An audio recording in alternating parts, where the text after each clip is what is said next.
Cindy met and fell in love with Rick Thomas during her freshman year of college.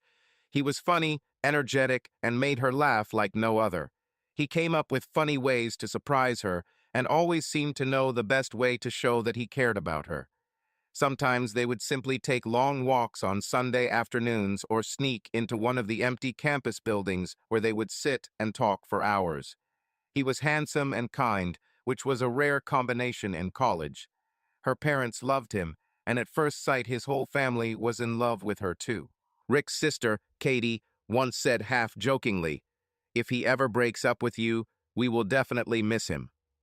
By the middle of his senior semester, Rick had landed an entry-level job at a large investment firm on the West Coast.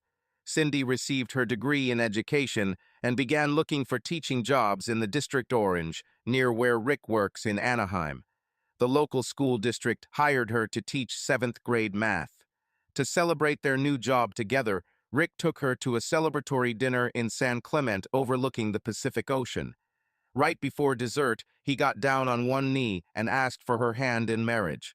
The ring was magnificent, just under 2 carats, and fixed into a gold ring that belonged to his paternal grandmother. Cindy burst into tears of joy, hugged Rick with all her might, and whispered in his ear, "Yes, yes, forever yes," and the audience around them burst into applause. 9 years later, Cindy was 32 years old and the mother of twins Michael and Sarah. They were 6 years old. Cindy was still teaching, but began to tire of the low pay and long hours. Even though she enjoyed some aspects of the job, being away from her family and dealing with her idiot parents convinced her that enough was enough. Both she and Rick were great at finance, so Cindy was able to leave her teaching job, even though it took her a year to get back on her feet. It only took 5 months, and it happened completely by accident. Cindy kept in touch with her best friend from college, Kelly. They met in their first year and immediately hit it off. They ended up living in the same room for all 4 years. After graduation, they lived together for 9 months while Cindy was engaged to Rick. If Cindy was cheerful and adventurous, then Kelly was a hurricane. It would be hard to say that Kelly was taking a risk because Kelly didn't seem to know the meaning of the word. Along with being a free spirit, Kelly lacked a sense of planning and long-term thinking. She enjoyed the moment and rarely, if ever, thought, "Maybe I should stop and think about how this could all turn out." Without any look before you leap, Kelly took them on many adventures. Luckily for Kelly, she had Cindy to balance her and look out for her. More than once, Cindy saved Kelly from potential trouble. Kelly's temper flared in that moment, and she later thanked Cindy for being the friend she loved and needed. So, it was one of those occasions where Cindy was there to pull Kelly out of the fire when necessary and, as it turns out, inadvertently sent her career in a new direction.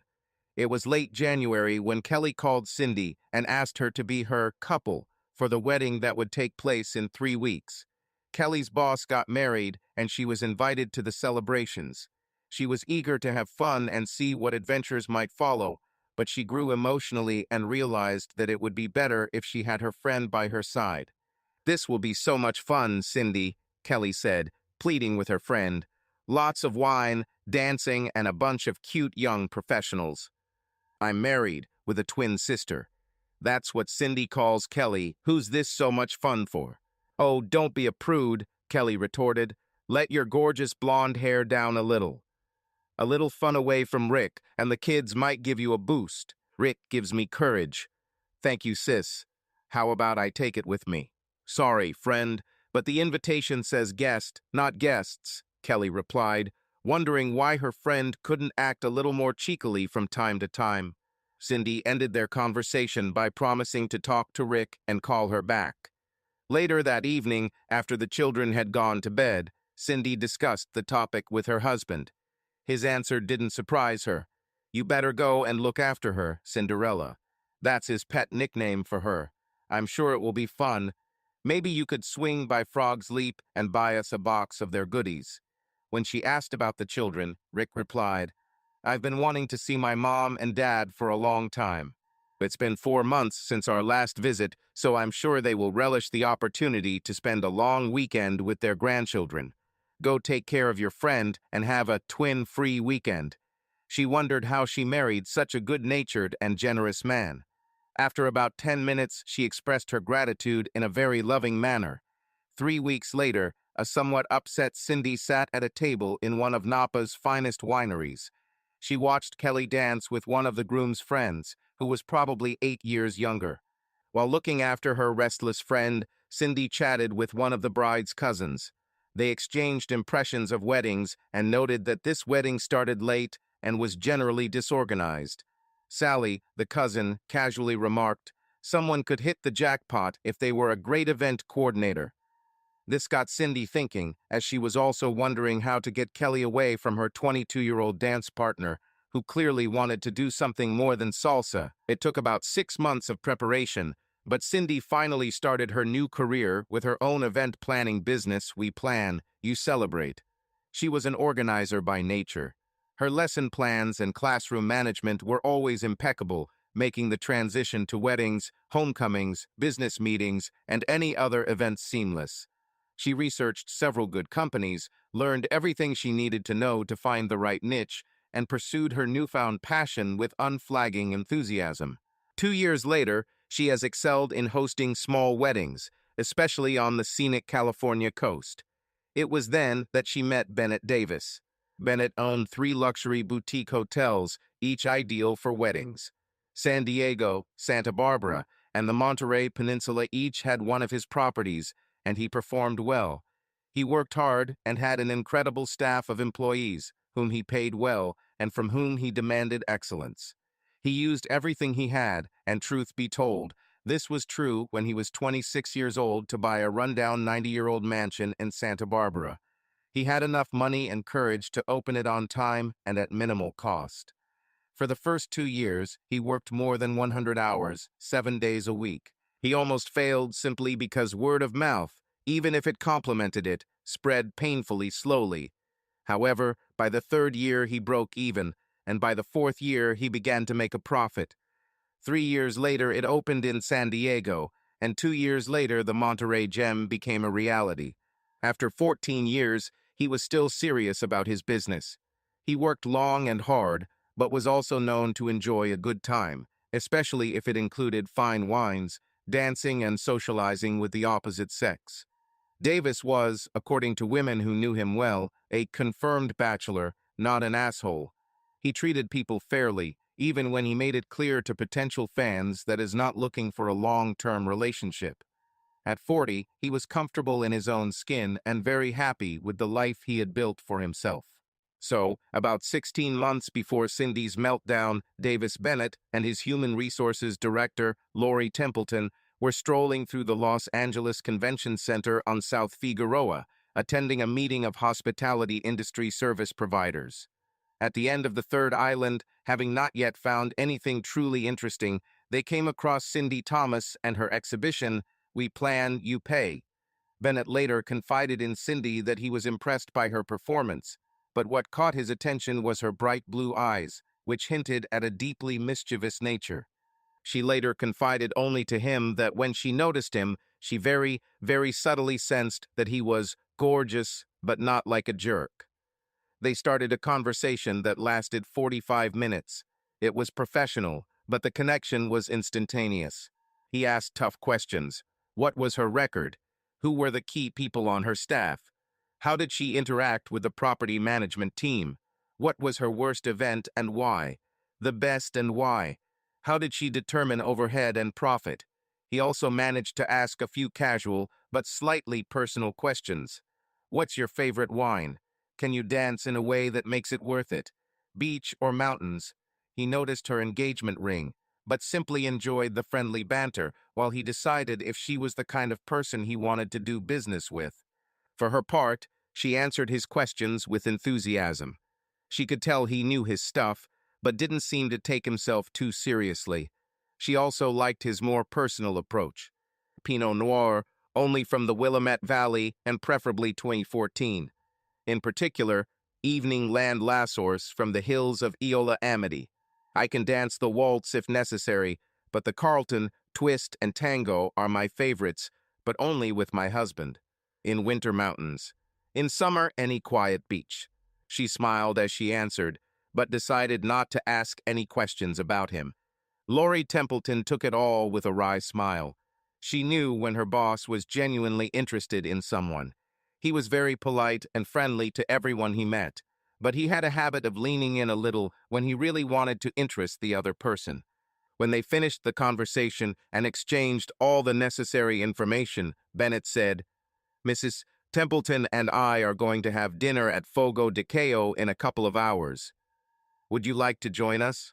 Lori noticed that he called her by her last name, which he rarely did, and assumed that he wanted to make sure Fat Cindy realizes that his intentions were not inappropriate. Cindy made an excuse, saying that after she took down her sign, she was going home to watch Rick and the twins before bed. However, she also expressed interest in visiting the site and wondered if this would be possible in the next couple of weeks. By the time they finished, it was decided that she would visit his original location in Santa Barbara, his favorite of the three, a week later, starting Wednesday, for lunch and a tour. Lori and Cindy exchanged phone numbers. Cindy shook both of their hands and ended their conversation. As they walked away, Lori kept glancing at Bennett. He felt her gaze on him. "What?" he asked as innocently as possible. "I believe you noticed the ring on her left hand."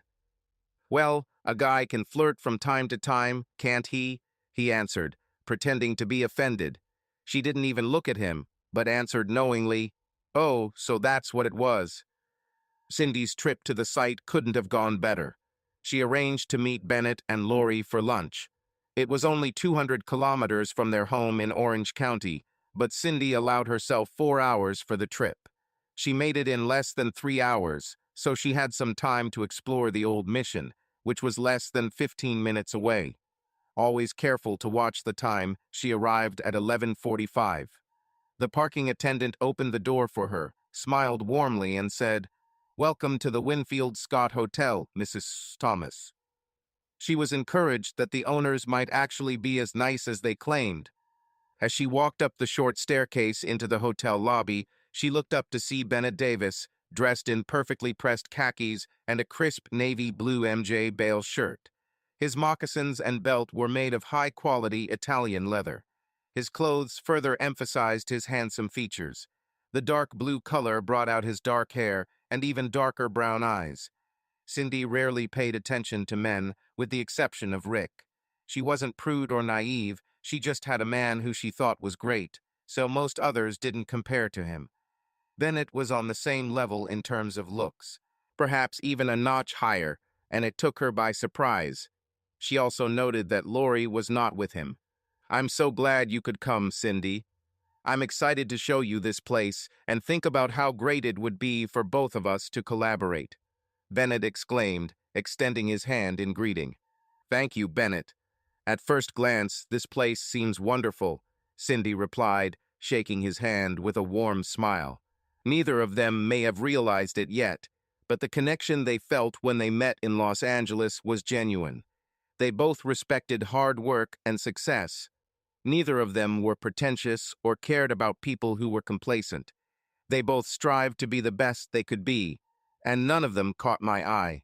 Cindy opted for a lightweight but relatively demure black sleeveless sundress from Tory Burch and a pastel linen scarf that added sparkle to her bright blue eyes. Her dress was just short of the knee, which showed off her long legs as much as she wanted. Her Stuart Weitzman sandals were comfortable yet stylish, with just the right amount of fit to bring her height up from 5'10" to 175. Cindy was a pragmatic woman. She knew that men like Bennett valued a woman's appearance, which never stopped them from doing business. However, some of her friends would call her innocent as a dove, but cunning like a fox. She took Bennett's hand and immediately began asking questions about the hotel as they entered the lobby. Every employee seemed to know her name, and when they arrived at the patio table to eat lunch, there was a small vase of California wildflowers in the center of the table. The lavender, dark red, and bright white colors worked very well with the white canvas and Pacific blue background. Unsurprisingly, there was also a bottle of Pinot Noir, which Cindy had mentioned when they first met. As Bennett pushed her chair back, she thought, "This guy is very good." I need to be on top so I don't get robbed." They chatted for a few minutes about the trip, the recent forest fires, and the gorgeous view of the ocean. 10 minutes later, Lori came running around the corner, smiling, holding a small folder in her hands, intended for the business part of the meeting. Cindy stood up and hugged her. Even though she was fascinated by Bennett, she also genuinely liked what she learned about Lori and was happy to see her. Over lunch, the three chatted for another 45 minutes and then got down to business. Cindy limited her wine consumption to a glass and a half to avoid distractions, and also to make it clear to potential partners that she was here to work, not have fun.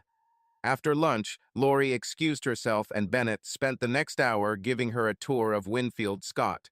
Cindy was not a newbie and was well prepared. She knew the hotel must have been named after the famous 1583 shipwreck off the coast of Santa Barbara. The ship sank with a cargo of 15 million gold coins, and she joked that perhaps Bennett's luck had something to do with finding the treasure. He smiled, winked, and replied, "This is not the treasure I need." They laughed and continued the tour. Lori joined them a little later, and they moved into Bennett's office to discuss the options in detail.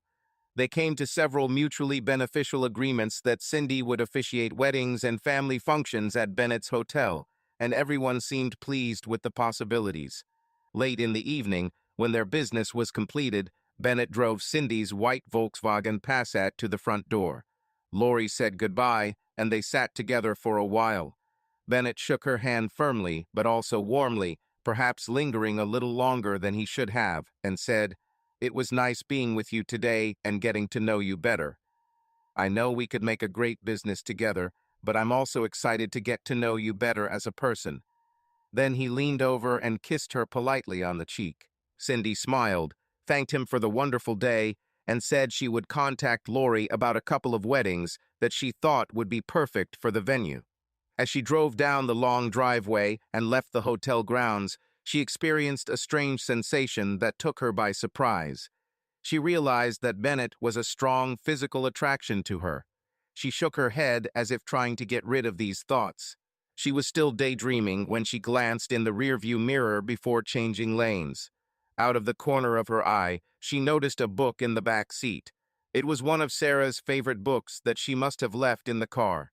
The most remarkable thing was that it lay with the cover facing up, and this quickly returned her to the real world.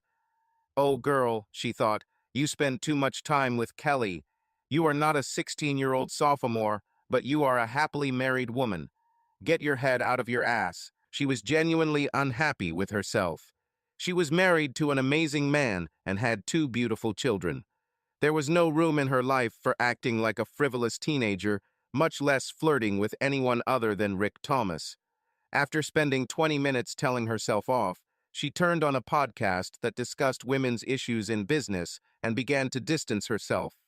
However, if she were honest with herself, she would admit that she had come too close to the dangerous line. Returning to the hotel, Bennett went into his office and quickly took care of a few business matters. Then he retired to his room to rest for an hour before his evening jog along the beach. He took off his clothes and stretched out on the bed. He began to think about the past day, and in particular, about her. She was beautiful both inside and out. Bennett had dated several attractive women in his life, some of them even stunning, but none of them were quite like Cindy.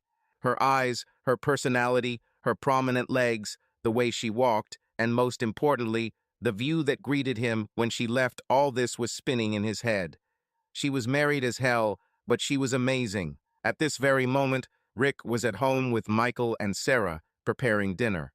He thought about Cindy too as he walked around the kitchen, preparing their food and laughing with the children. At that moment, he realized how truly happy he was.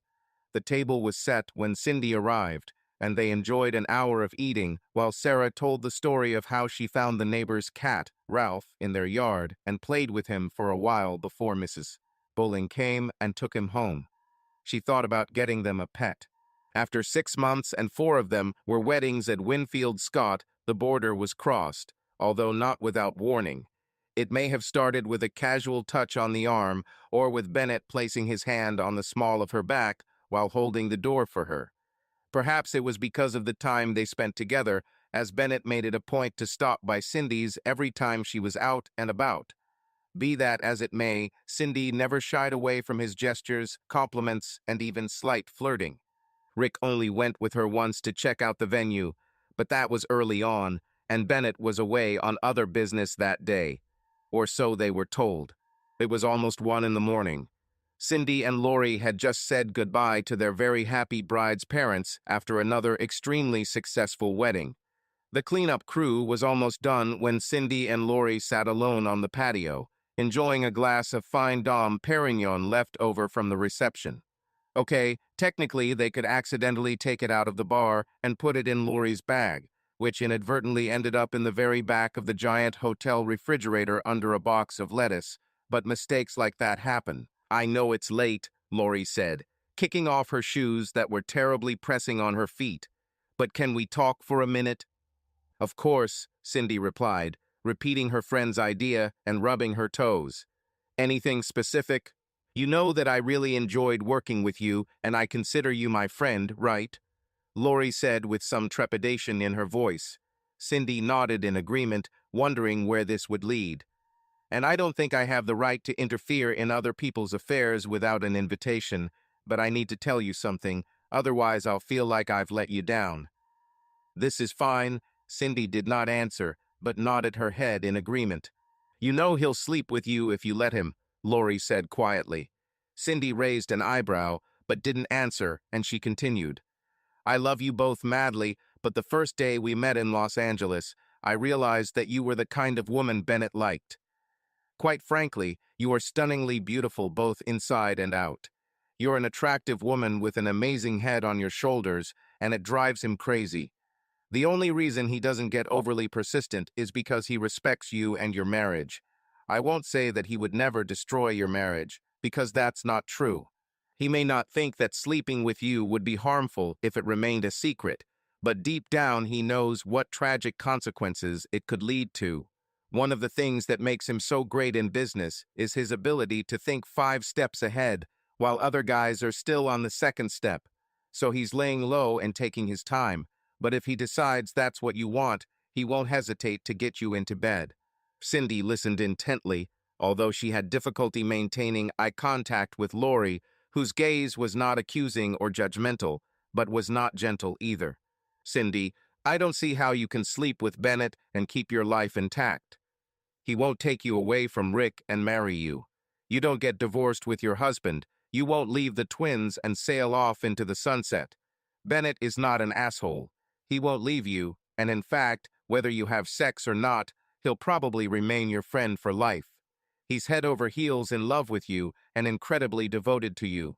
It's not just business, although he's very impressed by your traits. He loves you for who you are as a person, but not enough to settle down with you. You have to ask yourself if you want your family to be what it is today or have a fuck buddy for the rest of your life, and there is about a 95% chance that it will ruin your marriage. Cindy had tears in her eyes as she answered, Oh, Lori, I'm so confused. I do not know what to do. Rick is an amazing man. Even 10 years into our marriage, we laugh easily, have long, serious conversations, and have fun in bed. He supports me and challenges me in all the right ways. I can't imagine my life without him, and the thought of hurting him makes me sick. But Bennett, her voice broke for a moment. She tried to find the words. He's intoxicating in a way that Rick is not. I feel like he's dangerous, but in a good way anyway. Of course, in the sense that I want him in every way. She paused for a moment and took a couple sips of champagne. Lori gave herself time to catch her breath without interfering. She wanted her new friend to struggle with reality without saving her. Whatever decision Cindy makes must be her own. Lori worked up the courage to tell her the truth, but now it was time to shut up and listen. I have never felt depressed by anyone in my life. I fell desperately in love with Rick pretty quickly, but I wouldn't say I was so overwhelmed that I lost control of myself. The way I feel about Bennett is out of control. When he looks at me a certain way, touches my hand, or even leans towards me, I just melt inside. I don't know why, but I know that if the right moment came and he took me to his bed, I would willingly give myself to him. She continued, 6 months ago, I would have been offended if anyone had suggested that someone might be more desirable than my husband, or that I might be having an affair. I'm not progressive. I think all this nonsense about women being free to act outside of marriage and expecting their husbands to be faithful is completely pointless. Marriage is a commitment in both respects. I tried to imagine Rick coming home and telling me he was with another woman, and it kills me to even think about it. So why am I such a fucking hypocrite and playing with fire? What are you going to do? Lori asked tenderly, saddened by her friend's pain. Well, I'm 80% sure that I will remain faithful to my husband and children, Cindy began. I'm not going to quit working with you guys because it's too good of a deal to pass up. That 80% says I can do this and not give in to the urge. But the remaining 20% say, fuck him, fuck him, fuck him. This suggests that I can hide it and keep a low profile. This suggests that I can let it run its course, put it out of my mind, and then get back to what I think it should be. Honestly, I'm not sure. Most of the time I dream of winning 80%. But there are moments. At that moment, she clasped her head in her hands and began to sob. Lori stood up and walked over to Cindy's side of the table. Taking her friend into her arms, she held her for several moments without saying a word. Finally, she said, well, you know the truth. You know the risks, and I really hope you make good decisions in the future.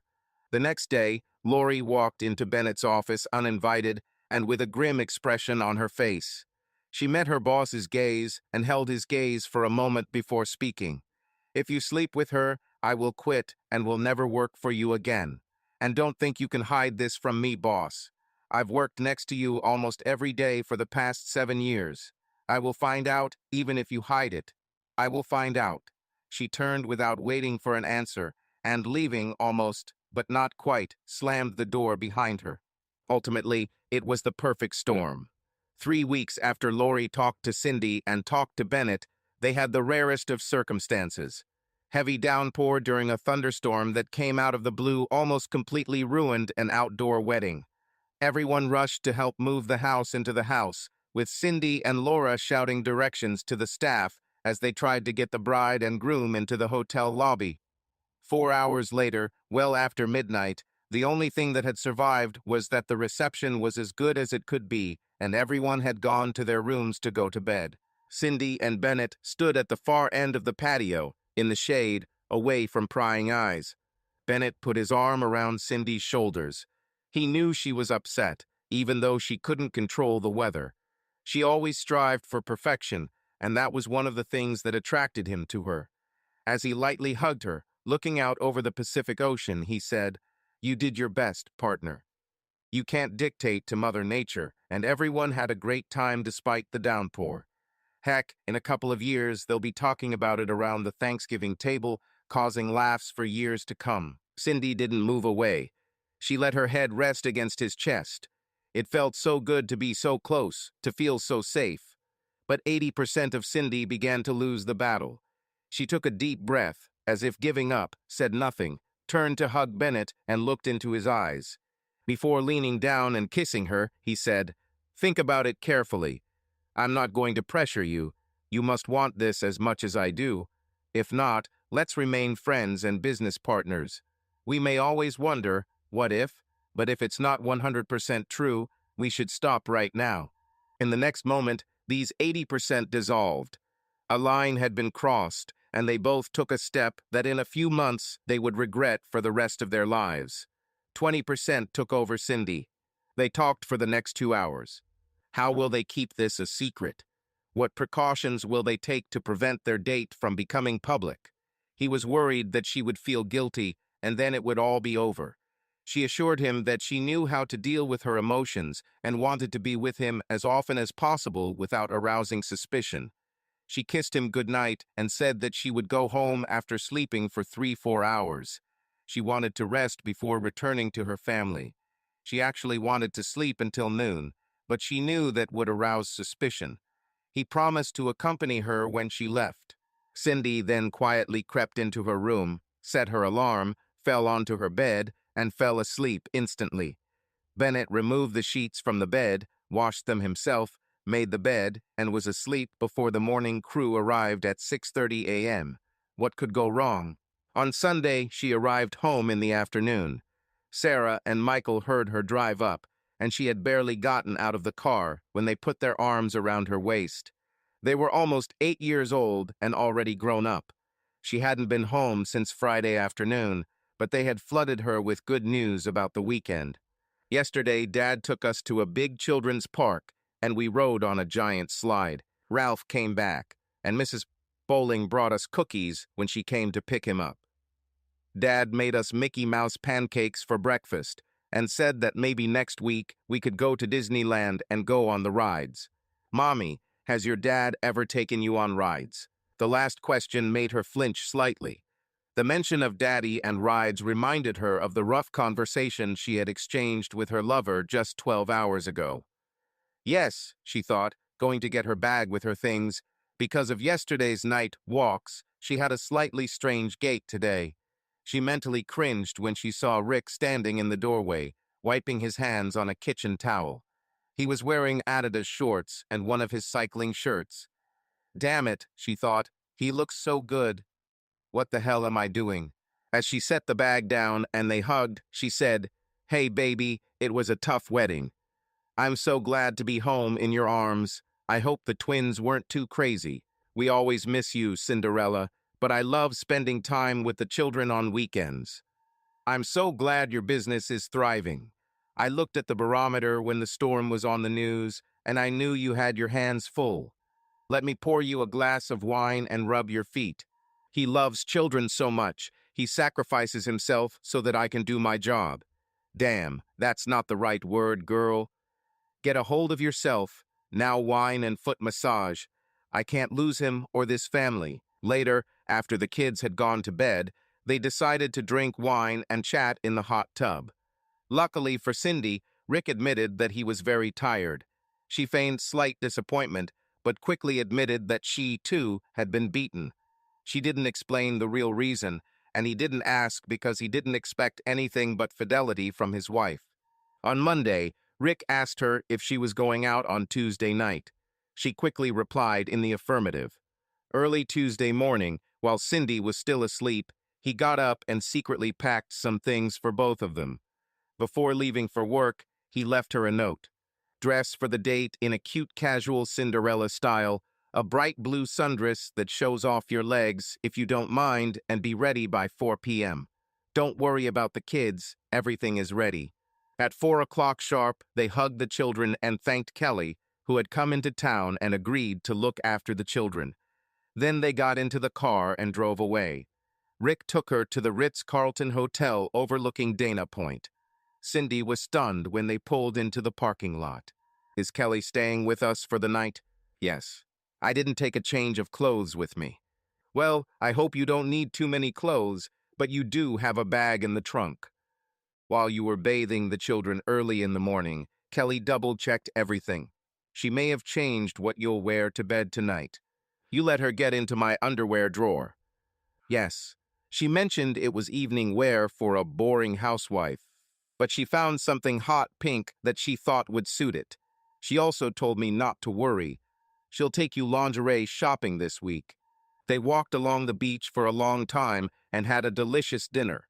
Around midnight, they sat on the balcony of their sixth-floor room, looking out over the unusually calm Pacific Ocean, and talked about their lives, dreams, and futures. Rick shared the big news that he had become a partner, which meant more money and less travel.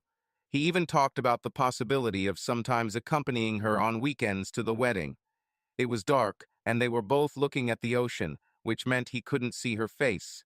If he could, it might have been his first sign that something was wrong. Cindy quickly came to her senses, stood up, walked over, and sat on his lap. "I'm so proud of you, Richard Michael Thomas." While having a leisurely breakfast in bed, they picked up where they left off a few hours earlier. "Baby, I'm so proud of your upcoming promotion and would love it if you traveled with me from time to time. But I hope you don't think I should quit my business because we can afford it." "Never," Rick answered. "I know how much you enjoy it, and your career is just as important to me as my own." You're great at what you do, and I want you to take it as far as you want. How the hell did I find such an amazing guy? She thought to herself. I can't ruin everything. Bennett and I need to review our plans to make sure they are correct. The complete lack of logic and love never occurred to her. There was not a drop of guilt, only the desire to make this dream come true. In the years to come, she would wonder to herself how she could be such a selfish idiot. Men are often guilty of thinking outside their own head, but in truth, that's exactly what Cindy did. When she turned 30, she somehow convinced herself that she could have it all and no one would get hurt. She was sure that at some point in a few years, she and Bennett would break up. She knew there was a deep emotional connection between them, but Bennett would never truly fall in love, and she would never leave her family. He will find another woman to steer his ship, and she will enjoy a long life with her loving husband. The twins' high school years, college, weddings, and grandchildren all seemed to be part of the plan she thought was at stake. Never, even in her wildest thoughts, could she imagine the impending tragedy. The next month, Rick was promoted to partner, and she had another wedding, this time at a San Diego hotel, and she had a long conversation with her lover about how to secure what they were doing. Cindy took the pills for 2 years. Once she opened her business, she and Rick decided that having 2 wonderful children was enough for both of them. At the end of June, the situation began to clear up. Bennett and Cindy were in his office, discussing some new terms of their agreement. Bennett initially offered some bonus incentives if Cindy brought in more clients than expected. They may have been lovers and their dates were still wild, but as the mafia always said, it's business, not personal, and Cindy reminded Bennett of their deal. He lamented that he had underestimated her business savvy, but accepted what was due to her. At that moment, Lori appeared at the door. I'm glad I found you 2 together. I need to talk to both of you, Lori said, without waiting for an invitation to join the conversation. She plopped down into one of the leather chairs and continued. Bennett, do you remember our conversation about 4 months ago? I told you that if you 2 slept together, I would leave. Cindy's face showed shock and then confusion. Bennett was a top poker player and remained resilient. The fact that you ignored this warning or simply chose sex over me was unexpected, but I think it was inevitable. On the night of the storm, I was on the 2nd floor on the patio, and I saw you violate my warning. It was one of the saddest moments of my adult life. Not just because of me, but because of what I firmly believe it could do to both of you. She continued, I'm not judging, but I can't be part of this. Cindy began to object, but Lori raised her hand, indicating that she was not finished yet. Actually, I think I'm being judgmental. I think what you are doing is short-sighted and childishly selfish. You are behaving like teenagers who only think about their own pleasure and not about more serious consequences. The following Monday, I started looking for a new job. The only reason it took me so long is because I had to look at several good deals. I'm moving to Austin, Texas in early August, and will be working for an event planning company there. Then she turned her gaze to Cindy. Please remember that I warned you, Cindy. This shit may not be over yet, but don't think that whoever hears it won't come and get what they deserve. I'm disappointed in you, even though I've known you for less than a year. You seem to lack common sense, let alone loyalty to the vows you made to God, your family and friends when you married Rick. He doesn't deserve what you do to him. I won't drag your kids into this because honestly, when I think about the damage this will end up doing to them, it makes me want to cry. Lori concluded by addressing them both. I'll be a professional. I will not let this affect the good years we have had, and I intend to fulfill my obligations. Bennett visibly flinched when he heard this. But please only talk to me about work, not about what you 2 are doing. Don't make any excuses or make a scene. The staff here are amazing, and I know they don't deserve to be dragged into this. I will tell them that I simply could not refuse the offer, and I am sure that you will find a worthy replacement. If you ask me, Sharon, your head bartender, would be a good choice, but it's up to you. Thank you for 7 wonderful years, and I wish you both success. With these words, she stood up and left the room. Tears streamed down Cindy's face, and Bennett lowered his head. They sat for a few minutes in complete silence, feeling the gentle breeze blow through the open French doors. They had planned to spend the evening together and everything that went with it, but that obviously wasn't meant to be. Neither of them knew what to say. Cindy finally wiped away her tears. "Bennett, I'm going home. Now is not the time to try to figure things out. I know we are both to blame, but for my part, I deeply regret my role in what happened. I'll call you in a few days." She then stood up and walked out of his office and out of the hotel. She asked the valet to bring her car because she unexpectedly had to return home. She drove back to Orange County, crying the whole way, and checked into the Courtyard Marriott, using her signature American Express because Rick wouldn't even look at him. On the way, she stopped in time to buy a bottle of Maker's Mark. She went up to her room and drank until she fell asleep. The first shoe dropped. Lori kept her promise and moved to Austin about 10 days after working her final 2 weeks for Bennett. He never tried to talk her out of it or offer her more money. He knew it would only offend her. He tried to broach the subject once or twice, but Lori refused. "You have nothing to say, Bennett," was her answer. Cindy wanted to call, but couldn't find the words. Finally, she wrote to Lori, "I'm sorry my actions hurt you. You warned me, but I can't let this go." In early September, things were a little tense between Bennett and Cindy. Perhaps they were both struggling with guilt, or perhaps they were just annoyed that Lori had brought them up to talk. However, their passion for each other never waned, and by early October they were back to their previous form. One Saturday evening, after the morning wedding, they had an unusually long evening. They left Washington and drove Bennett's BMW M8 Series convertible along the coast to a secluded chalet overlooking the Pacific Ocean. "Oh God, this is great," Cindy meowed. Before leaving, Cindy told Rick that she was going on a reconnaissance mission in the Monterey area and would not return home until late Sunday evening. It was absolutely true. She just didn't tell him that she was going to travel with her lover. Bennett checked out of the hotel late, at 2 p.m., so on Sunday morning they walked along the beach, ate brunch, and just spent time together before it was time to head back. Along the way, they stopped in Big Sur for a glass of wine. They drove south for the rest of the 5-hour drive, and Cindy felt so content and full of life that she marveled at her luck. Her business was thriving, her children were doing well, she had 2 wonderful men in her life, and she was sure that Lori's fears were unfounded. It had been 15 months since she had met Bennett, 8 months since they began their illicit affair, although Cindy would have called it something else, and everything seemed to be just fine. Her absolute selfishness is that she taught Rika and regularly lied to him, and did not give her peace for a second.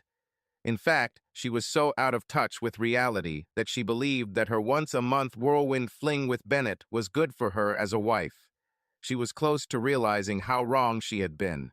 The first weekend in December, Cindy hosted a wedding at Bennett's Hotel, located east of Barrack Park. Spanish Moss was a little smaller than Bennett's other establishments, but was ideal for wedding parties of 50 or fewer people. There were 38 people at the wedding in Carlisle, which meant 2 things.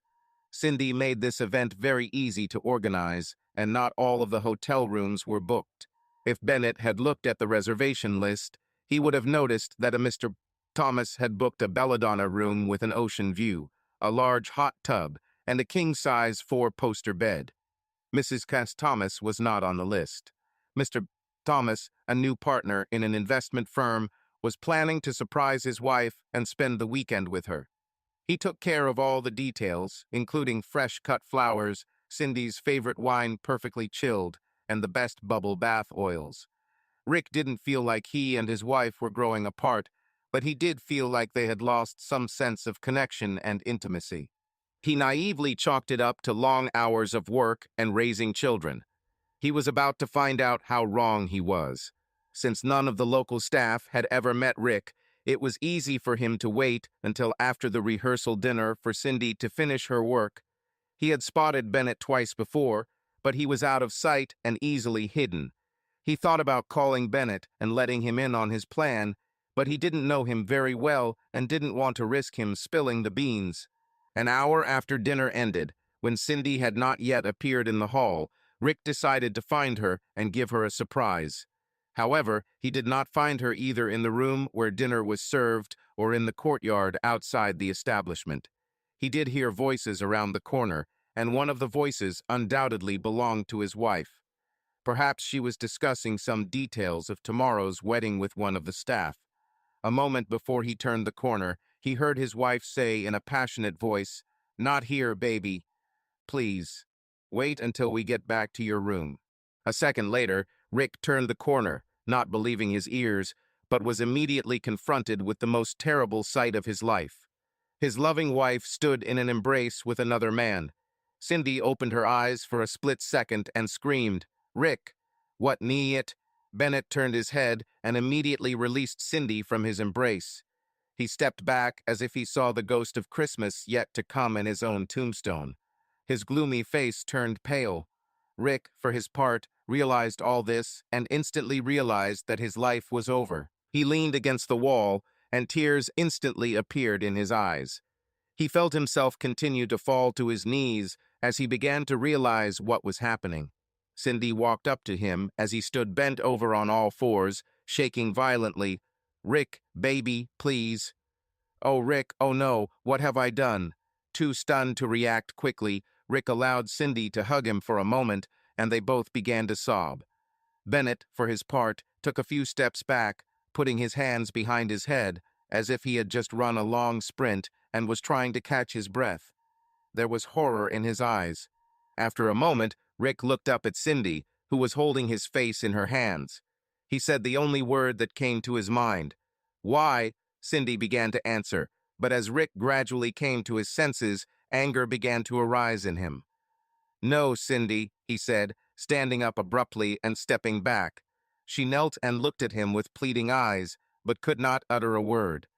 No matter what she said at that moment, it still wouldn't have changed anything. "No, Cindy, don't talk to me. Don't say a single fucking word." He looked at Bennett with hatred. "Take her to your room, bastard. She's all yours." As he turned to leave, Cindy stood up and tried to reach him from behind. He turned sharply to her. "Don't you dare touch me. You are the mother of my children. You were the love of my life. You were everything to me, and now you have destroyed us. You destroyed me. Just get away with your stallion and leave me alone." Cindy was left with the only glimmer of common sense she had shown over the past year. She let go of Rick. She knew that now was not the time or place to try to calm him down, explain, lie, or anything else. She broke his heart. She saw it in his eyes. She needed to leave him alone. For now, she herself was in a state of shock and still would not have been able to utter a single meaningful word. She turned to Bennett and motioned for him to leave her alone. She then returned to her room, to a perfectly made bed with perfectly white sheets, pillows, and a blanket. She threw herself on the bed. Cindy Thomas desperately tried to control her heartbeat and breathing. The 34-year-old wife and mother of twins found herself in a crisis situation of her own making and was terrified that there was no way out. For his part, Rick began to gather his thoughts and emerge from the emotional fog that was stifling his ability to think. He returned to his room and sat motionless at his desk for an hour. At some point, he was able to come to his senses and begin to think about what he should do. He knew he wouldn't stay here a millisecond longer than necessary. But what should he do? Where should he go? He decided it was best to go home. He won't arrive before 7 a.m. anyway and can go into the office, which is empty on Sunday. He could shower, shave, and change into clean clothes. By then, he would have occasion to inform Mrs. Bowling of his early return. He could pretend for a while, if only for the sake of his children. Before leaving, he wrote Cindy a note and left it on the table in an envelope with her name on it. "Cindy, I'm going home to the children. I don't know what else to do right now, and I need time to think. To say that you broke my heart and soul would be like saying that the Titanic had a small leak. I'm sinking into despair and have no idea where to go. When you return home, or if you return, please write to me in advance. I plan to leave as soon as you arrive. I won't talk to you, and I don't even want to look at you until I have time to weigh everything that happened. I'll tell the kids that I have to go out of town this week for work. but their mom will be home with them. I hate the thought of leaving these precious lives with you, but I have no other choice right now. Don't try to call, text, or contact me in any way after you let me know you'll be a few minutes away. I know that I cannot trust you to comply with my request, but I hope that in your callous heart there is at least an ounce of humanity left to take this first step towards our disintegration. In fact, you took the first steps when you started sleeping with your boyfriend, no matter how long ago it was. I loved you with all my heart, mind, and soul, and you gave up on it and left me. At this moment, I hate you with fierce hatred. How the hell could you? Rick. When Bennett came out of his room about an hour later, he found Rick had left. He also discovered the note and took it to Cindy the next morning. He was going to tell her directly, but he stood at her door while she cried and didn't have the heart to tell her the even worse news. He cursed himself for taking their date so lightly. He was always on guard and should have been prepared for a possible disaster, but he didn't, and now someone he cared about so much was broken, and he didn't have the strength to help heal. Later, when her sobs had subsided, and it was clear that she had passed out briefly, he sneaked into her room and placed a note on her bedside table. He then walked over and stood guard at her door. He didn't know why, but he felt like he had to do something. Cindy woke up around 6 a.m. after 3 hours of restless tossing and turning.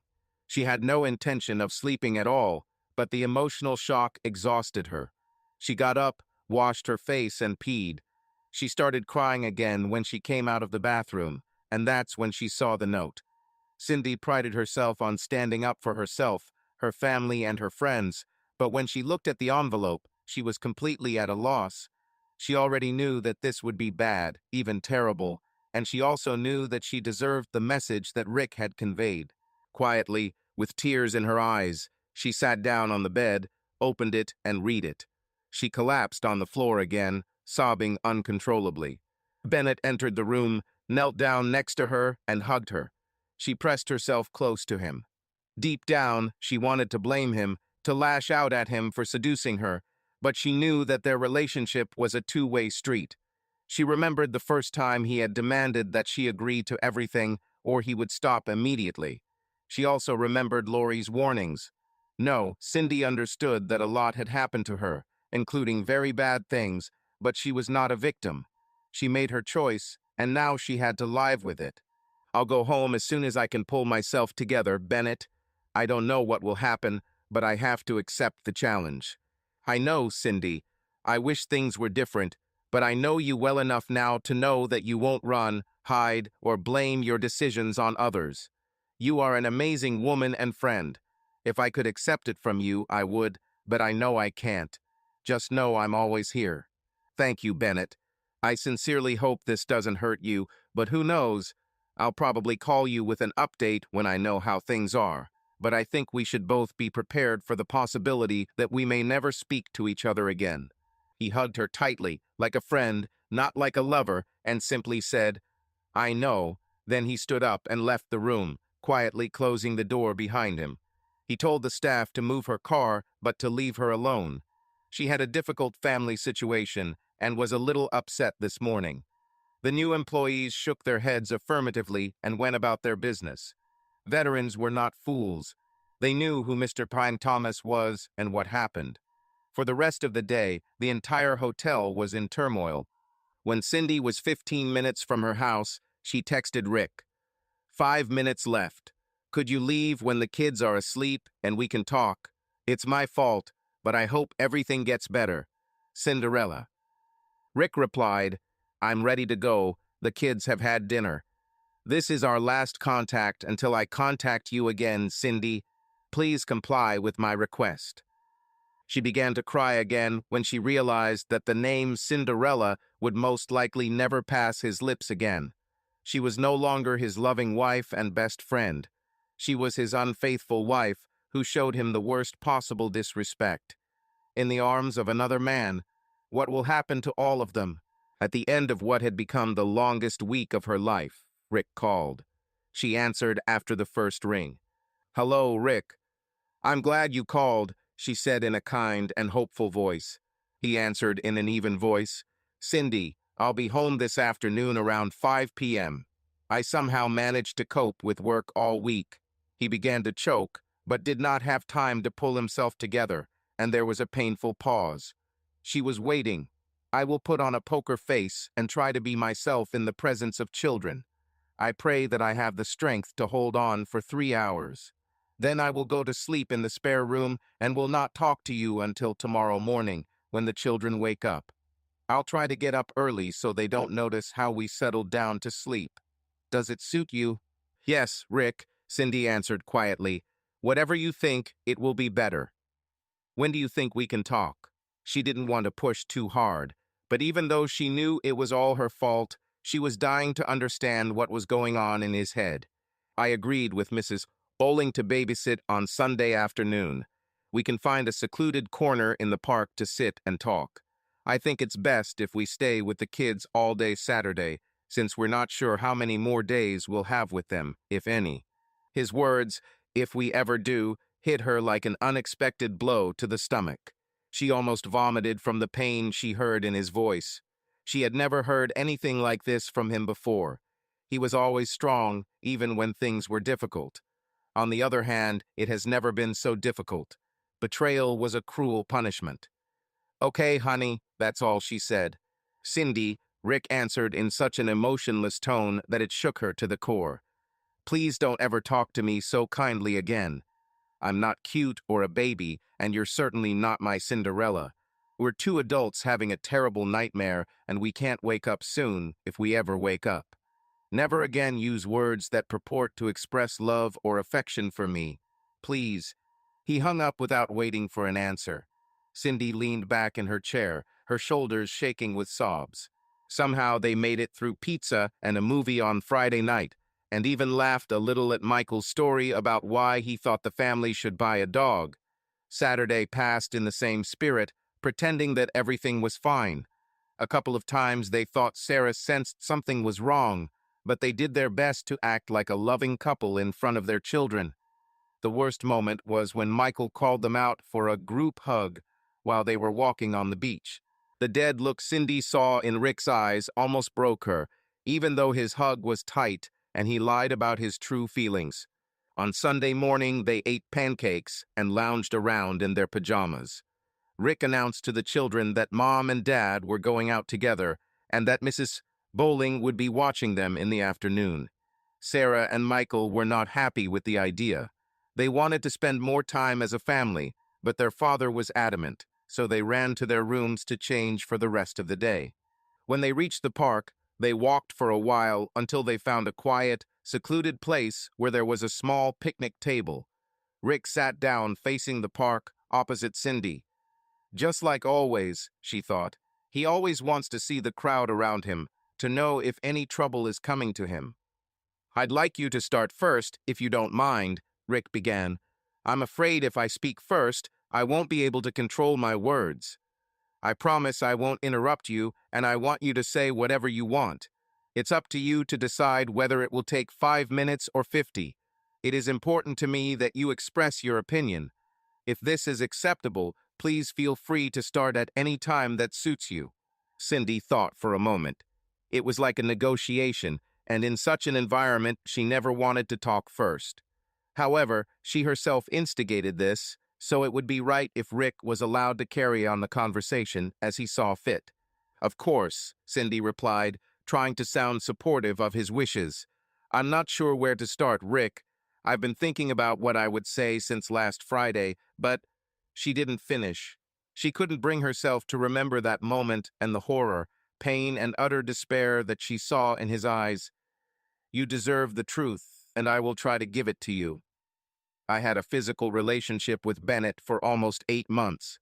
Hearing this confession, he put his head in his hands, but then raised his eyes, as if saying, "Continue. I have never been attracted to a man, and I have never had any inappropriate relationships with anyone before meeting him. I didn't seek him out or pursue him because there was something missing in our relationship. Although I didn't pursue him, I can't say I resisted his friendship and flirtation. I realized early on that, while the business side of it can be amazing, for the first time in my life, I was drawn to someone other than my husband. I'm not defending him or trying to make things worse for you than they already were. But the first time we were together, he stopped me before our first kiss and made me decide whether we were going to move on or not. He said he didn't want to put pressure on me and would only continue if I wanted it as much as he did. I continued walking. Nobody forced me. Nobody forced me to do anything I didn't want to do. I can't yet say why I was attracted to it or why I did what I did, but I'm not going to play the victim. Whatever happens between us rests entirely on my shoulders. Small. She quickly recovered. I'm sorry, Rick. I want to tell you that I love you with all my heart, that it meant nothing to me, and I beg you to forgive me and give us a chance to heal. But now I know that I have been hiding a part of my heart from you for the past few months. You didn't notice any difference, at least I don't think so. But when I was with you, a tiny part of me was somewhere else. With Bennett. If it weren't for that, I would never have done what I did. I lied to you, and I lied to myself. I told myself that I truly loved you, that this would pass, and everything would be just fine. You'd be blissfully unaware, and we'd raise our children and grow old together. I think deception starts with yourself before you can deceive others. So, I betrayed everything that was dear to me.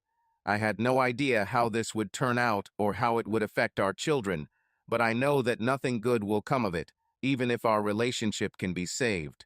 Finally, at least for this first conversation, I want to say how terrible I feel about what I did. Sorry, I can't describe my emotions. I don't regret being caught. I am devastated by what I did to the only person who has ever loved me unconditionally for who I am. Whatever happens to us, I will need professional help to figure it out. I screwed up more than I thought. I've always considered myself a pretty good person. I discovered, perhaps too late, that this was not the case. I have deep flaws that are ugly. They are mine and no one else's. I am responsible. I'm very ashamed and I want you to know it. Rick hung his head and cried. It was good that they were on the sidelines because he was overwhelmed with emotions. Joy, contentment, friendship, love, and mutual respect have all disappeared, giving way to despair, grief, loss, humiliation, and emptiness. He wanted to respond with anger, yell at her, and insult her, but he didn't have the strength to do so. She'd probably be happy to go on a tirade about the quiet sobs struggling from his mouth. And again, it was like a ton of bricks had hit her, how much she had taken from him. After 10 minutes, which seemed like 10 hours to her, he finally gathered his courage and spoke. His voice was barely louder than a whisper, but not weak. This was a given. Cindy, I don't know if this is the last time we talk alone, just the two of us, as husband and wife, or not. I'm still trying to sort out my feelings. I appreciate that you don't show disrespect to me, saying that you love me and that it was all a mistake, just sex, nothing more, etc. I thank you for being honest about what happened. At least I'm assuming you're being honest, but I guess in the end I'll never know. It was Cindy's turn to clasp her head in her hands in despair. What he said was true, but it caused her to be in unbearable pain. She had a hard time keeping her eyes from looking up at him as he continued. You cheated with Bennett for 8 months behind my back, once a month or more. You're right. I was completely unaware of your actions because I trusted you with everything. My love, my heart, my very life. I know I can never trust you again. Cinderella is dead, and there is no Prince Charming to come to her rescue. I've never felt hopeless in my life, and I hate that feeling, but I think it's the only honest, unclouded feeling I feel in my heart. I don't know what I will do, but I will not divorce you now or in the near future. I once heard a psychologist say in a lecture, if you are married with children and are thinking about divorce, go and throw yourself under the bus. Children cope much better with loss than with the choice of abandonment that comes with divorce. This has always been true for me, but I never thought I would be in a situation where this applied to me. However, the alternative of playing house for the next 11 years until the twins graduate from high school and go off to college is unacceptable to me. I can't bear the thought of it. I can hardly bring myself to look at you, let alone pretend that we are who we were. So, about 48 hours into this terrible disaster, I was stuck, hopeless, and desperate. I don't see a way forward. I'm going to talk to a psychologist this week and see what she has to offer. Cindy looked at it hopefully. As if reading her thoughts, Rick quickly added, I'm not doing this for you or our marriage. I do this for my sanity and in the hope that I can find a path forward that allows me to retain at least a little bit of my dignity and love my children well. Rick stopped her and Cindy asked, Where are you and I staying? Should I rent a hotel or a small apartment? I want us to stay home for now, Rick replied. I think if once a week I go on a business trip for the night to give myself a break, and you go away for at least 2 working weekends next month, as you usually do, I can endure it. What you do, where you go, and who you spend time with when you are not at home is up to you. I won't let myself take care of you right now, so if you feel better in Bennett's arms, try to calm down. Rick, I'm not going to. Cindy began to protest. Rick held up the talk-to-hand sign. Please stop, Cindy. You act like you're talking to someone who cares about what you do. The only way I'm still breathing right now is by taking care of you the same way you've been taking care of me for the last 8 months. You didn't care about me and my life. Now I make the same choices as you. Maybe a counselor can help me figure out a better way to protect myself, but until then, you're on your own. They both sat and cried for the next half hour, saying almost nothing. No one extended their hands across the table and said the reassuring words, We'll find a way to get through this. They crossed their arms over their chests, lowered their heads, and cried. Laurie's prophetic warning came true. The bagpiper came on call, and Cindy felt that the fee was more than she could bear. At that moment, she had no way of knowing that the piper had not yet fully performed everything. For the next month, they lived an unreal life. In front of the children, they pretended that everything was normal and good. They went to Sarah's soccer matches and Michael's karate lessons. At the parents' meeting in the middle of the month, they were convincing. Snyder never noticed that anything was wrong. After the kids went to bed, things were different behind closed doors. Cindy looked pleadingly at Rick, expecting that he would want to talk, and Rick did everything possible so as not to completely fall apart. Cindy took responsibility, perhaps unlike some wives, but this did not relieve Rick of his feelings of betrayal and humiliation.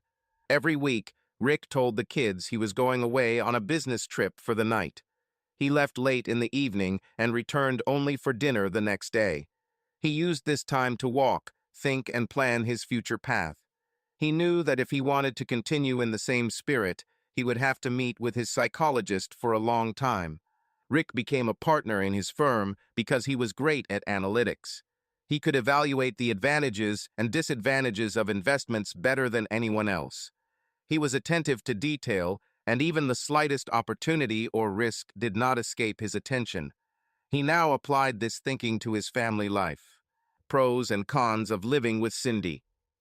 How will it affect the children in the long and short term if they live together in a lie or divorce or? How would the firm react if this became known? They like me partly because of my loyalty to Cindy and the family. What will happen with finances during a divorce, marriage, or? What will Cindy do with her business? Continuing to work with Bennett is not at the forefront of her mind, but does she realize it?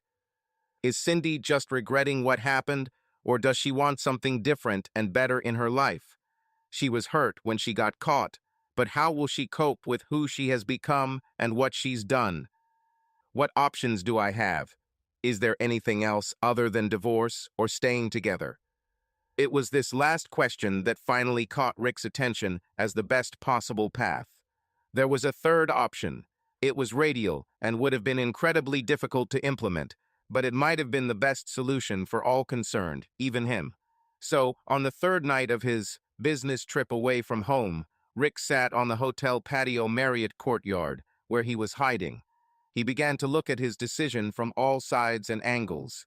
Its planning must be precise, and its execution even better, but it is possible. Just possible. 2 weeks passed, and the plan was still in its infancy, but Rick thought it was going well enough that he decided to have a serious conversation with Cindy. He knew it might take a couple of hours, but it had to be done. He asked Mrs. Bryce Bowling to babysit the children, and then deliberately drove Cindy back to the park, where they had their first conversation about her infidelity. Returning to the same picnic table where the disaster had loomed before them both, they continued their conversation. Rick started. "Cindy, I know the last few weeks have been terrible for both of us. I appreciate your response to my request for space and time to reflect. I want to share a few things with you and then give you the opportunity to respond. I hope you don't mind." Cindy nodded affirmatively, and he continued. "I don't want to rehash everything that happened, especially the night I ran into you and your boyfriend Bennett. I already told you that I am crushed to the core. I am not a perfect person, and I am not a perfect husband, but I have always been 100% committed to us and our children. I have never cheated on you, even when flirting with other women. The thought of someone replacing you in my heart is unimaginable. I was amazed from the day I met you and thought you felt the same.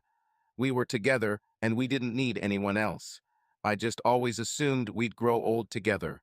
I was wrong about the depth of your devotion to us, and that we had any chance of remaining husband and wife." Cindy looked at Rick with longing in her eyes. "Rick," she pleaded, "I know I don't deserve a second chance, but I hope we can figure out some way to get rid of the pain and betrayal that I brought into our relationship. I don't want to give up on us. I want to work as hard as I can and with every fiber of my being to see if we can stay together." Rick stared off into the distance for a moment before answering. "I know you're serious, Cindy, and I've thought long and hard about this option for us. On the one hand, I really think that recognition and forgiveness might be enough to keep us together." Hearing this, Cindy looked at him hopefully. "But," Rick continued, "I decided that it wouldn't work for me for two reasons.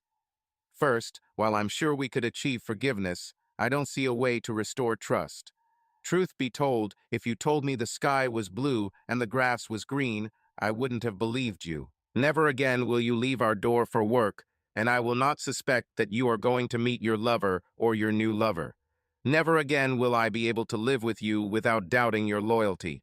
Secondly, I will never be able to touch you the way a husband touches his wife without seeing the face of the man you deliberately chose over me, over and over again. You wanted him, not me. You gave yourself to him without thinking about my love or our relationship. I can never imagine ever looking at you again and not seeing the reflection of Bennett Davis in my gaze." Cindy's shoulders slumped. She knew he was right and wanted to let him know that she would continue to be faithful to him for the rest of their lives, but she also knew that she had no right to demand his trust. "I want to fight for us, Rick. Don't you think we're worth fighting for?" That was the first time Cindy saw what could only be described as naked rage in his eyes. When he glared at her, she physically recoiled from him. He seemed to have some control over his emotions, but there was a sharp edge to his words. "Fight for us? Are you going to fight for us? Do you want me to fight for us? What do you think I did every day while we were married? By working hard and moving up the career ladder, I fought for us. Spending time with our wonderful children means fighting for us. Trying to remember all the things you love and enjoy, and to make sure I provide them to you regularly, I fought for us. I have always intentionally fought for you to know that I am crazy about us being together forever. How did you fight for us, Cindy? You slept with Bennett Davis multiple times. I'm sorry, I don't understand how I stopped fighting for us, Cindy. You quit 8 months ago, and now you're hurting. I won't accept what you did and move on as if nothing happened." Rick took a deep breath and continued. Tears flowed from both of their eyes. "I want to ask you so many questions, Cindy, but there is no point in asking them to someone who has constantly lied to you over a long period of time. How can I ever trust your words? You might be sorry, but maybe you'll just say this so you can go back to meeting Bennett behind my back. I want to ask if you learned anything from this, but no matter what you say, I think the most important lesson for you will be how not to get caught next time. I want so badly to go back to our old conversations when we shared our feelings with each other, but this couple no longer exists. You killed us with your deceit, lies, and betrayal. There is no turning back. There is only moving forward with the best possible solution for all of us. I realized we spent the night at the Ritz after you were with Bennett. You slept with him over the weekend, and then you came home and let me win you dinner theater, whom I considered my faithful wife. God, how you must have laughed at me inside. Your little cuckold, not knowing what a fool he was so excited to hear how proud his wife was of him. What a complete idiot I was. But nothing more. Cindy had no objections, only deep sadness at how badly she had hurt the man she said she had loved with all her heart, her whole life. He was right, and he fought for them every day. It was she who spat on his love with her infidelity. This is because of her callousness towards the husband whom she adored less than a year ago. But her passion, her lust, and selfishness overshadowed all this. "Are you going to divorce me, Rick?" she finally asked when she could find the right words. "No, Cindy. I'm not going to divorce you, and I'm not going to stay married to you. I'm looking for a solution that I think will suit everyone. This will not be without pain and loss, but I believe it is the only reasonable solution. I promise I'll explain it all to you in just a few weeks. I'm not going to tell you what to do, Cindy, but I'm going to explain my steps and my path in detail. I'm not asking for your opinion on my choices because, frankly, I don't trust you to have my interests or our children's best interests at heart.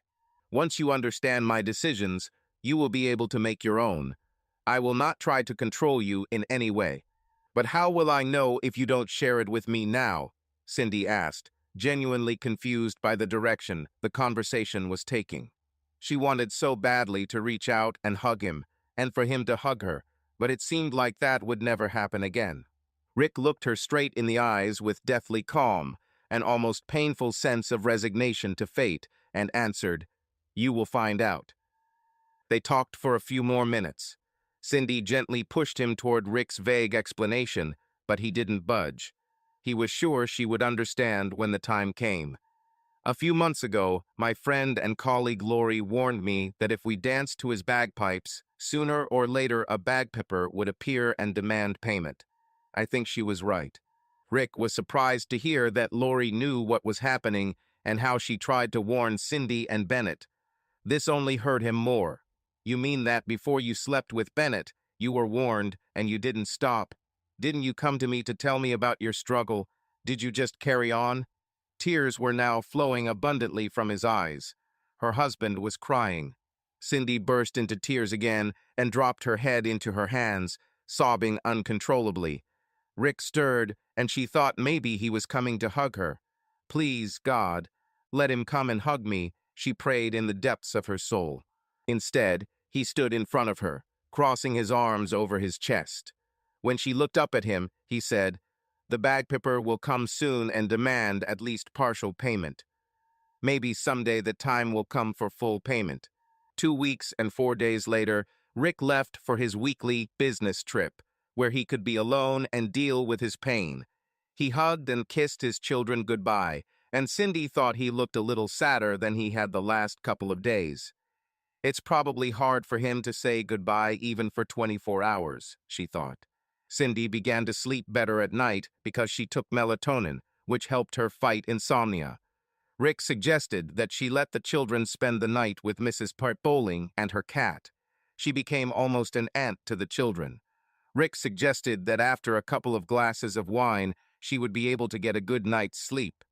Cindy agreed, and Mrs. Bowling was more than happy to host her young friends. The next morning, it was 5:30, and her cell phone had been ringing non-stop for 3 minutes before she heard it, turned around, and picked up the phone. The screen simply stated that it was calling 911. "I'm listening," Cindy said, trying to force herself to wake up. "Is this Cindy Thomas?" "Richard Thomas's wife," said a very professional voice on the other end of the line. Cindy sat up abruptly in bed. "Nobody called him Richard." "Yes, it is. Everything is fine. Sorry, Mrs. Thomas. But let me clarify that you live at 918 South El Camino Court. Is that correct?" "Yes," she said, almost shouting into the phone. "And could you please tell me what kind of car your husband drives?" "Dark gray 2019 Lexus Ease." "Why are you asking?" "Something happened, Mrs. Hatte Thomas. I regret to inform you that your husband was involved in an automobile accident on California Highway 79, west of Pacific Crest Trailhead, near Warner Springs." "Oh no, my God," Cindy exclaimed. "Is he okay?" Is he in the hospital or in the ambulance? I'm sorry to tell you, Mrs. Thomas, but the accident was fatal. I don't know any other details, but his body has been taken to San Diego Medical Center and should arrive there within the hour. I'm terribly sorry for your loss. Cindy was stunned and for a moment could not move or even comprehend what she had just heard. Then her head exploded at the news, and her screams would have been heard in the next block by anyone who was awake at that hour. She cried and screamed into her pillow for almost an hour before she was completely exhausted. Finally, she began to think. She had to tell the children, but when and how? She needed to call her mom and Rick's parents in Denver. She needed a friend, but she didn't know who to turn to. She urgently needed to go to the morgue, but could she bring herself to get behind the wheel? Kelly was in Europe on business and wouldn't be able to help for a few days, if at all. She rinsed her face with water, got dressed as quickly as she could, pulled her hair into a ponytail, and headed to the front door when the doorbell rang. How strange, she thought, it's still so early. It was Brad Stanton, the family lawyer and one of Rick's best friends. He looked like he had been beaten with a baseball bat. Cindy, I heard the news about the accident. She just showed up on the morning news. I'm very, very sorry. With these words, she melted in his arms, sobbing and shaking violently. Brad held her at the door for a moment. Not a minute had passed before Mrs. Bowling emerged from her house in her dressing gown, hurrying across the lawn with worry written all over her face. Cindy couldn't speak, so Brad filled in the blanks. Mrs. Bowling began to cry, but she also came to take the young woman into her caring arms. Moments later, Cindy began to regain consciousness and insisted on being taken to a hospital in San Diego. I have to see him. I have to see my Rick. Brad and Mrs. Bowling agreed that she would watch the children, make up a short story about where Mom had been, and take them to school. They will find out everything soon enough, and they don't have to do it now. Brad insisted on giving Cindy a ride, and within 5 minutes, they were on their way. Cindy's phone began to ring off the hook with calls and text messages from friends. She called her mother, who said she would take the first flight available. Cindy then had to break the news to Connor and Lily Thomas, Rick's parents. It was terrible. They also promised to fly on the first flight they could catch. They expected to be there by the time the children returned from school. Then Cindy turned off her phone, looked out at the Pacific Ocean, and started crying again. The next 5 days were pure hell. She explained to the children, and thank God the grandparents and Mrs. Bowling were there to help. Talked to authorities, insurance companies. They had 3 separate life insurance policies, arranged funerals, and talked to clients who were involved in organizing weddings or family celebrations that Cindy managed. The list seemed endless. Cindy was also bombarded with questions. What did Rick do for more than an hour outside the city on a deserted road early in the morning? Although no one used the word reckless, he was definitely speeding. The toxicology report showed there was nothing but blood in Rick's blood. No alcohol, illegal substances, or any other substances that could affect his ability to drive. His stomach contents showed that he had eaten steak, salad, and potatoes the previous evening, but had not drunk anything other than water. Cindy was confused. For his part, Bennett picked up the phone several times to text Cindy after hearing the news, but ultimately changed his mind. He was sure that she was suffering much more than anyone could imagine, and he also knew that hearing him would only make the situation worse. Lori was in a meeting with a new client when she heard the news. Her administrative assistant Stacy saw the hurt and anguish on her face, but also thought it was a little strange that she didn't look completely shocked. Lori did not attend the funeral. It was Friday morning, and everyone who knew Rick was there. Cindy was shocked to hear people talk about him. She knew he was an amazing man, but as she told story after story, it became clear that her husband was one of the most loyal friends, caring colleagues, generous boss, and respected person most of them knew. This only drove her further into despair as she couldn't help but think that if she had been more attuned to her husband, her affair with Bennett would never have happened and Rick would still be alive today. She was about to find out how right she was. On Sunday, late in the evening, Brad showed up at the house. He spoke briefly with Cindy's mom and her in-laws, who quickly took the children and headed out the door. When Cindy came down the stairs, she saw Brad sitting at the kitchen table, looking like a cat who had just swallowed a canary. Cindy was puzzled by his appearance and behavior. She offered to drink something, and he thanked her but declined, inviting her to sit with him instead. He began, "Cindy, I need to tell you two things before I give you what I was assigned to convey. I'm your friend, but today I'm not here as your friend. I'm representing a client. This client is Rick." Cindy covered her mouth with her hand and gasped. Brad continued, "Cindy, I say my client is Rick because even though he is dead, I still act as his lawyer, handling his affairs, both legal and financial. The second thing you should know without a shadow of a doubt is that I had no idea what was going to happen to Rick." Cindy found this strange. How could anyone know what would happen as a result of an accident, or even that an accident was going to happen? Rick noticed her confusion. "Rick told me verbally and in writing that if anything happened to him, I had to follow his wishes. He paid me in full for the work, even though I suggested it as a friend. He insisted that everything be done legally and properly. I don't know the contents of this note, but I do know that it is a letter from Rick to you. I am instructed to give it to you and leave immediately before you open and read it." Cindy took the letter from Brad, her hands shaking violently. "What else did he tell you to do?" she asked. Brad looked a little embarrassed, but said, "I'm sorry, Cindy, but this is confidential information between me and my client. Rick strictly forbade me to divulge to you any information about our conversations, my responsibilities, and his wishes. Once again, I apologize." With these words, Brad stood up and left without waiting for Cindy's answer. Cindy opened the letter and Piper reappeared to collect the amount due to him. Cindy: "By now you already know that I'm dead and the funeral is over. Brad gave you this note and left. Children with my parents or with your mother. They know that you shouldn't go home for a few hours because it will be hard for you to digest. This is the third option, Cindy. This is the best way I could find. I loved you with all my heart, and now that's gone. You took it. I think this is the best I can do. 1. You will find out that 2 weeks ago, I purchased a plot of 2 hectares on the shore of a lake in Eagle's Nest. It was for this reason that I was driving on Highway 79 where the accident occurred. The thing is, I bought this property after I was promoted, and we were both making good money. This was supposed to be a surprise for you and the children, a place where we could build and develop during the summer and long weekends. 2. This is, of course, a hoax. Buying real estate is a cover, but whatever you do, you have to stick to it. Insurance companies will not pay death benefits if they find anything suspicious about my death. I arrived at the new cottage to do some work and decided to get up early and return home. I was in a hurry because I had an appointment with a client at 9:30. That's why I was driving fast and lost control. Insurance companies may do a little digging, but they won't find anything. Brad will take care of that if you stick to the story.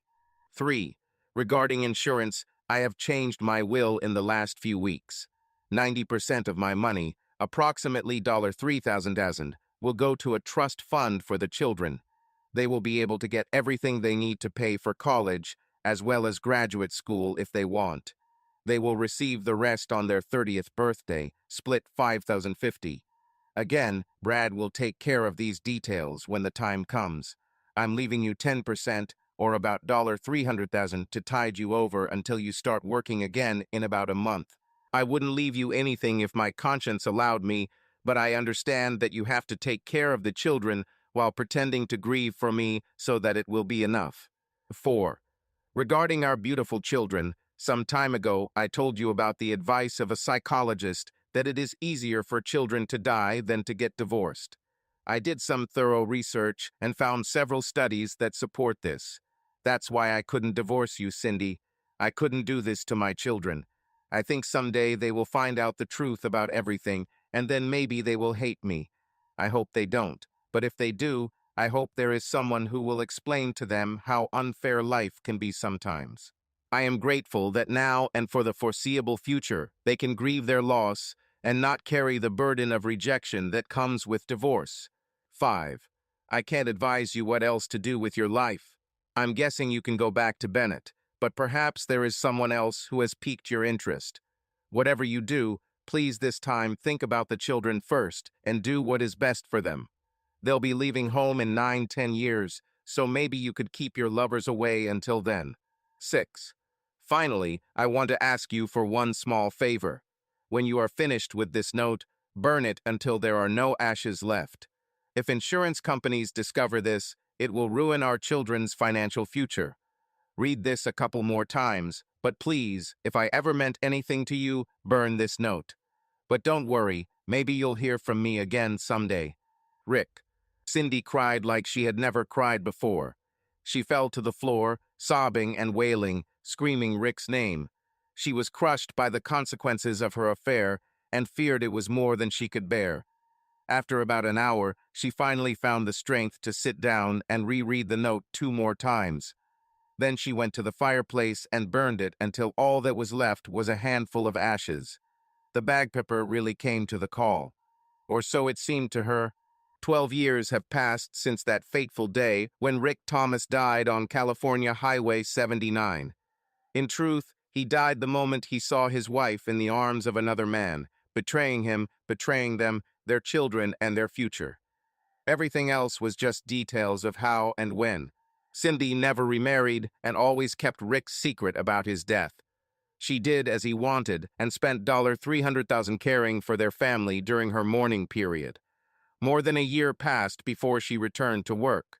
She tried to keep it up and be successful, but her business was mostly weddings and family functions, and it was more than she could handle. She went to work for a business event planning company and became very successful in her career. In terms of relationships, she dated someone from time to time, but she had never met anyone who was on Rick's level. She also considered herself damaged goods, although counselors had helped her with this, so she wondered. If she met someone and got married, would she do it again? Michael and Sarah begged her to go on dates and try to meet someone. Daddy would want you to be happy, they insisted. Yes, she thought. He always wanted me to be happy, and I used this as an excuse to destroy him. The pain came with renewed vigor. As for Bennett, about 4 months after Rick's death, he felt enough time had passed to send Cindy a note. According to Lori, they were no longer lovers, but Bennett was faithful and always tried to support his friend. One morning, he decided to send her a message. It said, "I'm so sorry, B." A moment later, he received her answer, "Me too, goodbye." They never spoke again. Michael and Sarah had graduated from high school and were now 20 years old. They were in college. Michael, like his mother, loved people, loved the energy that groups of people enjoying each other could create, so he attended the University of Southern California, studying hospitality and marketing. Sarah was more like her father and loved analytics. The ability to work, to find a solution, that's what made her get out of bed in the morning. She ended up going to Stanford to study economics. Even though they were only 8 years old when their father died, the loss of their father deeply hurt both of them. The thought that Daddy won't come home weighed heavily on them for a long time, but their mother and grandparents worked very hard to help them overcome the pain and begin to enjoy life.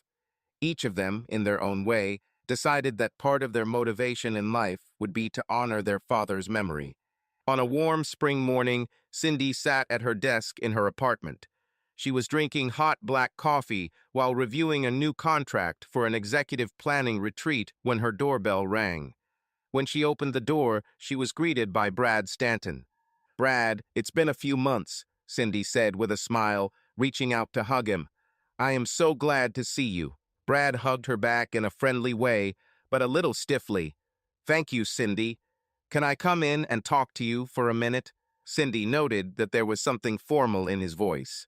It didn't feel like a friendly conversation. "Of course, Brad. Can I offer you a cup of coffee?" "No thanks. I can only stay a couple of minutes." They sat down at the kitchen table, and Brad began. "Cindy, as you know, today would have been Rick's 45th birthday." Cindy cringed. She had completely forgotten that today was April 7th, Rick's birthday. She made a mental note to call the kids as soon as Brad left. As you know, before Rick died, he changed his will and left instructions about what he wanted to do in the event of his death.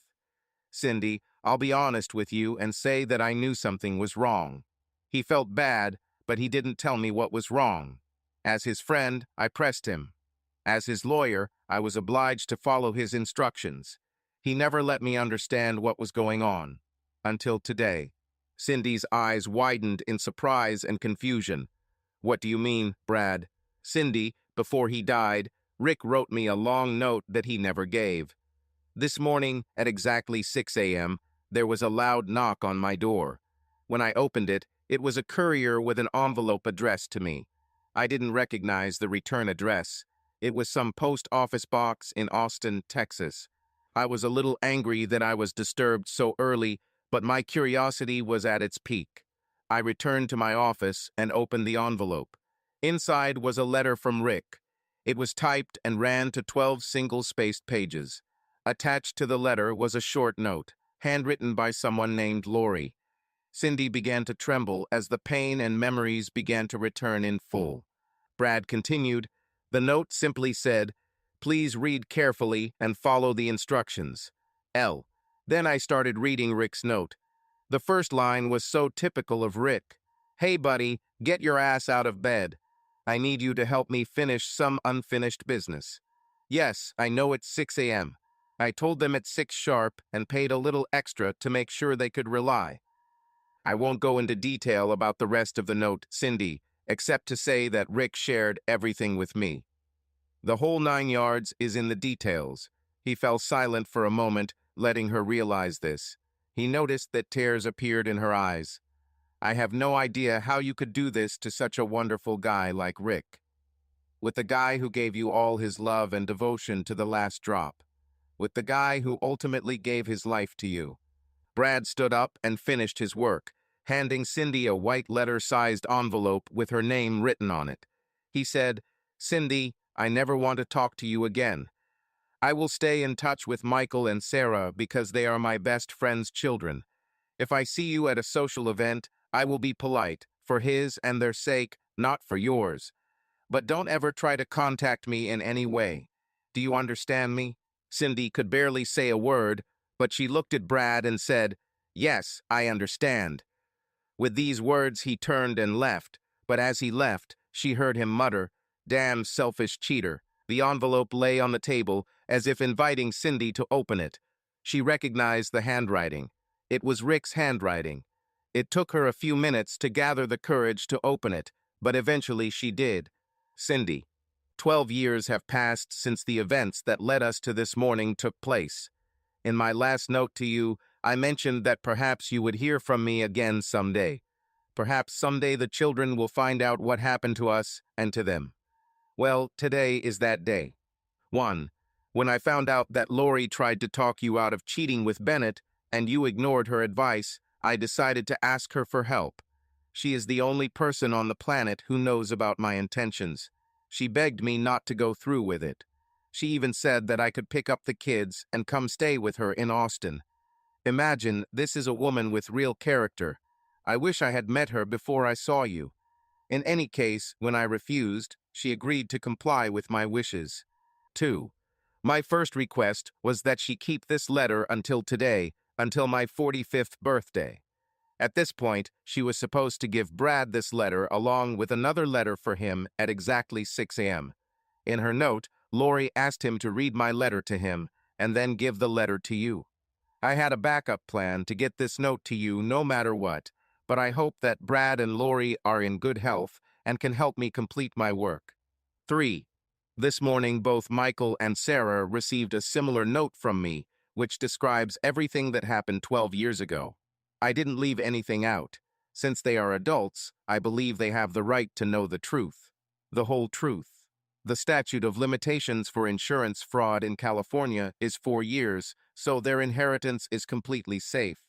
As I mentioned in my previous note to you, they may hate me for this, but I'm sure Brad and Lori will help them deal with what happened. Good luck trying to let go of the lies you've been telling your children for the past 12 years. I'm sure that if they want to talk to you, they will have many questions. 4. If your mother and my parents are still alive, they will receive a similar note as the partners in my firm. 5.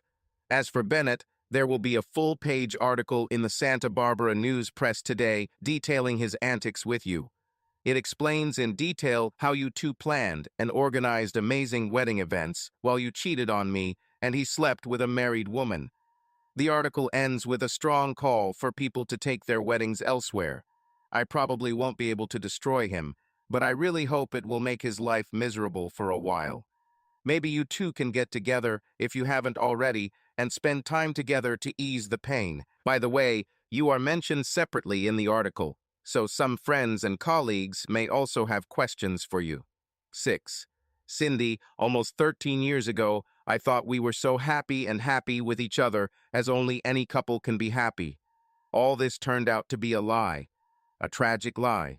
So Cindy, you set the tone, you enjoyed the dance, now it's time to pay according to the bills. In full, Rick.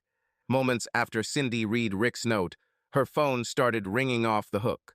6 months later, all 3 of Bennett's properties were sold at large losses to the owners to an Austin investment group. Davis Bennett, at the age of 53, suffered financial ruin. Subscribe to our channel so that your second chaff doesn't cheat on you, and go ahead and listen to the next story, because this story is nothing compared to the next one. If you're under 18, don't even think about listening to the next one.